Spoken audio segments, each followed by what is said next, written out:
அன்பானவர்களே, ஆண்டவரும் அருமை இரட்சகருமா இருக்கிற இயேசு கிறிஸ்துவின் இனிய நாமத்தினாலே மற்றும் நல்ல காலை பொழுதிலே உங்களை சந்திப்பதிலே நான் அதிகமாய் மகிழ்ச்சி அடைகிறேன். இந்த நாள் முழுவதுமாக நீங்கள் செய்கிற எல்லா காரியத்திலையும் கர்த்தருடைய கரம் உங்களோடு கூட இருந்து உங்களை ஆசீர்வதிப்பதாக. அன்பானவர்களே, ஆண்டவராகிய இயேசு கிறிஸ்துவினுடைய பிறப்போடு கூட சம்பந்தப்பட்ட நபர்கள் என்ற தலைப்பிலே நம் ஆண்டவருடைய வார்த்தையை நாம் இந்த கிறிஸ்துவின் பிறப்பை குறித்த வார்த்தைகளை நாம் தியானித்து வருகிறோம்.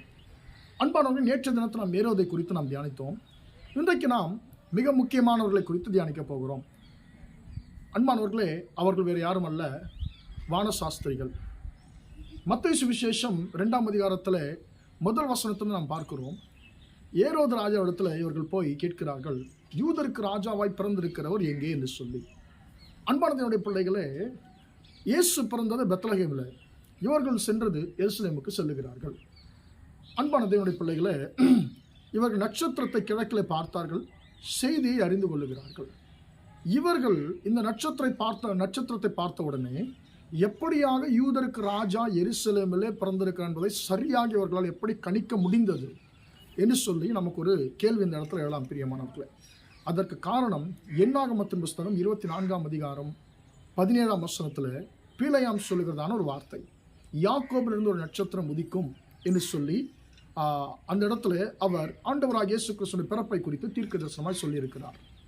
அன்பானவர்களே, இன்னொன்று என்னன்னு கேட்டீங்கன்னு சொன்னால், பாபிலோன் தேசத்தில் தானியேல் சகல ஞானிகளுக்கும் பிரதான அதிபதியாக அவர் உயர்த்தப்படுகிறார். தானியேல் 2ஆம் அதிகாரம் நாம் 45ஆம் வசனத்திலிருந்து நாம் வாசிக்கும் பொழுது, தானியேல் ராஜாவுக்கு அவருடைய சொப்பனத்தை மறைப்பொருளை வெளிப்படுத்தினபடினாலே ராஜா சகல ஞானிகளுக்கும் அவரை பிரதான அதிபதியாய் மாற்றுகிறார்.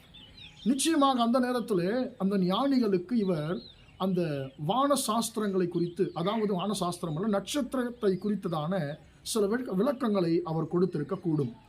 அப்பொழுது நிச்சயமாக தானியேல் இந்த வசனத்திற்கான விளக்கத்தை ஞானிகளுக்கு நிச்சயமாக, அந்த காலத்தில் வாழ்ந்த ஞானிகளுக்கு நிச்சயமாக அவர் விளக்கி காண்பித்திருக்கக்கூடும். அன்பானவர்கள், தானியேல் முதற்கொண்டு இந்த விஷயத்தை அவர்கள், அந்த ஞானிகள் தங்களுடைய பிள்ளைகளுக்கு, தங்களுடைய சீஷர்களுக்கு அவர்கள் போதித்து கொண்டே வந்திருப்பார்கள். இப்பொழுது அந்த நட்சத்திரத்தை பல வருஷங்களாக இவர்கள் எதிர்பார்த்து கொண்டிருந்தார்கள். ஒரு நாள் அந்த நட்சத்திரம் உதித்த பொழுது இவர்கள் சரியாய் புரிந்து கொள்ளுகிறார்கள், யூதருக்கு ராஜாவாக இருக்கிறவர் பிறந்து விட்டார் என்று சொல்லி நேரடியாக எருசலேமுக்கு அவர்கள் வருகிறார்கள். அன்பான தேவனுடைய பிள்ளைகளே, அவர்களுடைய கணிப்பு சரி, ஆனால் அவர்களுடைய கிரியை தவறானது. என்னவென்று சொன்னால், நட்சத்திரத்தை பார்த்தார்கள், அந்த நட்சத்திரம் அது அசைகிறது, நகருகிறது என்பதை அவர்களால் என்ன பண்ண முடியலன்னு கேட்டீங்கன்னு சொன்னால், அவர்கள் யூகிக்க முடியவில்லை. அந்த நட்சத்திரம் வழிகாட்டும் என்பதை அவர்களால் நம்ப முடியவில்லை. தங்களுடைய சுயசித்தத்தின்படி ராஜாவிடத்தில் போகிறார்கள். ராஜா எல்லாவற்றையும் விசாரித்து அவன் ரகசியமாய் அந்த பிள்ளையாக இயேசுவை அவன் கொலை செய்ய வேண்டும் என்ற நோக்கத்தோடு, ஐயா அவர் இங்கே பிறக்கலை, பெத்லகேமில் தான் பிறந்திருக்கிறார், நீங்கள் போய் அங்கே போய் பாருங்கள், போய் பார்த்து நானும் வந்து அதை பணிந்து கொள்ளும்படி எந்த இடத்துல சரியாய் பிறந்திருக்கிறார் பெத்லகேம் என்று எனக்கு அறிவிங்கள் சொல்லி அனுப்பிவிடுகிறார். அன்பானவர்களே, இப்பொழுது என்ன நடக்குதுன்னு கேட்டால், நம்பி வந்த ராஜாவும் கைவிட்டு விட்டார். ராஜாவுக்கும் தெரியல பெத்லகேமில் பிறந்திருக்கிறான்னு சொல்லிட்டார். எந்த இடத்துல பெத்லகேமில் பிறந்தார் என்பது தெரியாது. இப்போ அவர்கள் நிர்கதியாக நின்ற நேரத்தில் அவர்கள் எந்த நட்சத்திரத்தை அவர்கள் விட்டு விட்டார்களோ அதே நட்சத்திரம் மீண்டுமாக அவர்களுக்கு வழிகாட்ட ஆரம்பிக்கிறது. இப்பொழுது தங்களுடைய சொந்த அனுபவங்களை தூக்கி ஓரமாய் வைத்துவிட்டு அவங்க அந்த நட்சத்திரத்தை பின்தொடர்ந்து செல்லும் பொழுது, அன்பானவர்களே, எந்த இடத்துல ஆண்டவராக இயேசு கிறிஸ்து இருக்கிறாரோ அந்த இடத்திற்கு செல்லும் வரைக்கும் அவர்களுக்கு அந்த நட்சத்திரம் முன் சென்றது. அந்த நட்சத்திரத்தை அவர்கள் கண்டபொழுது மிகுந்த ஆனந்த சந்தோஷம் அடைந்தார்கள் என்று சொல்லி நாம் பார்க்கிறோம். அன்பான தேவனுடைய பிள்ளைகளே, தங்களுடைய சொந்த அனுபவத்தை எல்லாவற்றையும் தூக்கி ஓரமாக வைத்துவிட்டு கர்த்தர் காட்டின வழியிலே அவர்கள் நடந்த பொழுது சரியான இடத்திற்கு அவர்கள் போய் சேர முடிந்தது, மேசியாவை காண முடிந்தது. அன்பான தேவனுடைய பிள்ளைகளே, அவரை இவர்கள் பணிந்து கொண்டார்கள். இந்த வான சாஸ்திரிகள் எத்தனை பேர் வந்தார்கள் என்று சொல்லி வேதத்தில் சொல்லப்படவில்லை. ஆனால் நாம் 3 பேர் என்று நினைக்கிறோம். எப்படி 3 பேர் என்று நினைக்கிறோம்? அவர்கள் கொடுத்த காணிக்கைகள், 3 விதமான காணிக்கைகள் அவர்கள் கொடுக்கிறார்கள். ஒன்று பொன். இந்த பொன் ஏன் கொடுத்தார்கள்? பொன் ராஜாவுக்கு காணிக்கையா இந்த நாட்களிலே கொண்டு போகப்படுகிறது. இயேசு கிறிஸ்து அவர் இந்த உலகத்தின் ராஜா என்பதை அவர்கள் அறிக்கையிடுகிறார்கள். பொன்னை காணிக்கையாய் அவருக்கு கொடுத்தார்கள். இரண்டாவது, தூப வர்க்கத்தை காணிக்கையாய் அவருக்கு கொடுத்தார்கள். தூப வர்க்கம் கர்த்தருக்கு சுகந்த வாசனையாய் மகா பரிசுத்த ஸ்தலத்தில், அந்த பரிசுத்த ஸ்தலத்தில் தூப பீடத்தில் தூபம் போடப்படுகிறதான தூப வர்க்கம் அது. அன்பான தேவனுடைய பிள்ளைகளே, ஆண்டவராகிய இயேசு கிறிஸ்து அவர் தேவன் என்பதை அவர்கள் அறிக்கை செய்கிறார்கள்.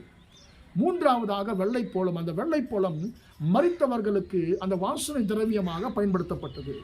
ஆண்டவராகிய இயேசு கிறிஸ்து அவர் மரித்து அவர் உயிரோடு எழும்ப போகிறார் என்பதை அன்பானவர்களே அவர்கள் ஒரு முன்கூட்டியே அவர்கள் ஆவியில உணர்ந்தவர்களாக வெள்ளைப்போளத்தையும் அவருக்கு காணிக்கையாய் கொடுக்கிறார்கள். அன்பான தேவனுடைய பிள்ளைகளே, இயேசு ராஜா என்று அவர்கள் அறிக்கையிடுகிறார்கள். இயேசு தேவன் என்பதை அவர்கள் அறிக்கையிடுகிறார்கள்.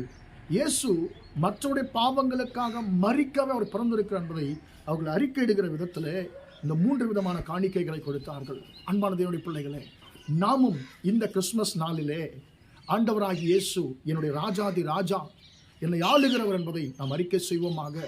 இயேசு என்னுடைய தேவன் என்பதை நாம் அறிக்கை செய்வோமாக. ஆண்டவராகிய இயேசு என் பாவங்களுக்காகவே மரிக்க பிறந்திருக்கிறார் என்பதை நாம் அறிக்கையிடுவோமாக. அன்பான தேவனுடைய பிள்ளைகளே, நம்முடைய வாழ்க்கையிலே அவர்களுடைய சொந்த அனுபவம் அவர்களை தவறான பாதையில் நடத்தினது.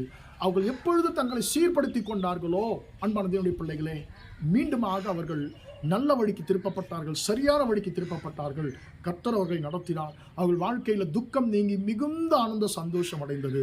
அன்பானவர்களே, அந்த வான சாஸ்திரிகளுக்கு கிடைத்த அந்த மிகுந்த ஆனந்த சந்தோஷம் இந்த கிறிஸ்துமஸ் நன்னாளிலே உங்களுக்கும் எனக்கும் கர்த்தர் கொடுப்பாராக. ஜெபிப்போம். இரக்கமுள்ள தகப்பனே, உம்மை நன்றியோடு துதிக்கிறோம், ஸ்தோத்திரிக்கிறோம் ஐயா. இம்மட்டமாக இந்த வார்த்தைகளை கேட்டபடி பிள்ளைகளை ஆசீர்வதியும் ஆண்டவரே. அப்பா, அவர்கள் இந்த நட்சத்திரத்தை கண்டபொழுது மிகுந்த ஆனந்த சந்தோஷம் அடைந்தார்கள் என்று சொல்லி ஆண்டவரே நாங்கள் வேதத்தில் வாசிக்கிறது போல ஆண்டவரே அவர்கள் தங்கள் சுய ஆண்டவரே அனுபவத்தில் சார்ந்து கொண்ட பொழுது அவர்கள் சந்தோஷத்தை இழந்து போனார்கள். ஆனால் அவர்கள் தங்கள் சுய ஆண்டவரே அந்த சிந்தையை ஆண்டவரே ஓரமாய் தூக்கி வைத்துவிட்டு உம்மை பின்பற்றின பொழுது, நட்சத்திரத்தை பின்பற்றின பொழுது அவர்கள் மிகுந்த ஆனந்த சந்தோஷம் அடைந்தார்கள். சரியான பாதைக்கு அவர்கள் சென்றார்கள் என்று சொல்லி ஆண்டவரே நாங்கள் வேதத்தில் வாசிக்கிறபடி தகப்பனே, அன்றைக்கு ஞானிகளுக்கு கிடைத்த அந்த மிகுந்த ஆனந்த சந்தோஷம் இந்த கிறிஸ்து பிறப்பின் ஆண்டவரே நாளை நாங்கள் நினைவு கூறுகிற இந்த நாளிலே ஆண்டவரே எங்கள் சகோதர சகோதரிகளுக்கு எல்லோருக்கும் கிடைக்கட்டும் என்று இயேசுவின் நாமத்தினாலே ஒவ்வொருவரையும் ஆண்டவரே அப்பா நான் வாழ்த்தி ஆசீர்வதித்து ஜெபிக்கிறேன், ஜீவனால் நல்ல பிதாவே. ஆமென், ஆமென். பிரியமானவர்களே, உங்கள் யாவருக்கும் கிறிஸ்து பிறப்பின் நல்வாழ்த்துக்களை தெரிவித்துக் கொள்கிறேன். கர்த்தர் உங்களை ஆசீர்வதிப்பார். Praise the Lord, praise the Lord.